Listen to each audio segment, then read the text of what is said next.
আজ আভূষণ কারিগরের যে অ্যাপস হাজার হাজার স্বর্ণশিল্পীদের জন্য এই প্রথম ভারতবর্ষে লঞ্চ হলো, কি বলবেন আপনি তাদের উদ্দেশ্যে?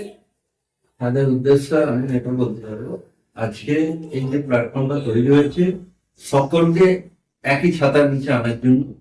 যদি সহজ ভাষায় বলা যায়, আমরা সবাই ছড়িয়ে ছিটিয়ে ভারতবর্ষ কেন গোটা বিশ্বে ছড়িয়েছি, তাদেরকে একই প্ল্যাটফর্মে আনলাম। এখানে ওদের যোগ্যতা অনুযায়ী তারা তাদের কাজ পাবে এবং তাদের যে প্রতিভাটা এখানে প্রদর্শন করতে হবে। যেমন ধরুন, যে কাজ করছে সেই কাজের একটা ফটো তুললো, কিভাবে বানিয়েছে তার ভিডিও তুললো, তুলে এই প্ল্যাটফর্মে পোস্ট করলো এবং তার নাম ঠিকানা সবকিছু ওখানে দেওয়া রইলো।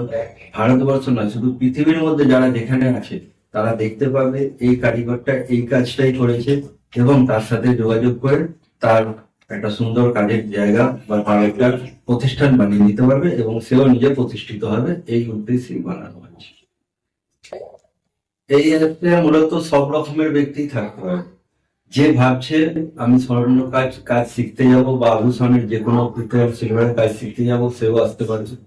যে পড়াশোনা করে সরকারি চাকরির আশায় বসে আছে বা প্রাইভেট চাকরির আশায় বসে আছে, পাচ্ছে না, সেও তার সুন্দর করে প্রোফাইল বানিয়ে সেখানে লিখতে পারে আমি বিএ পাস করেছি, আমি কমার্স নিয়ে পড়েছি, আমার মধ্যে এই এই যোগ্যতা আছে এবং তার বাড়ি ঠিকানা নাম দিতে পারে। তো আমাদের স্বর্ণকাররা এখন অনেক উন্নত হয়েছে, তারা তাদেরকে ম্যানেজার হিসেবে রাখতে পারে, অ্যাকাউন্টেন্ট হিসেবে রাখতে পারবে, তারাও কাজ করতে পারবে।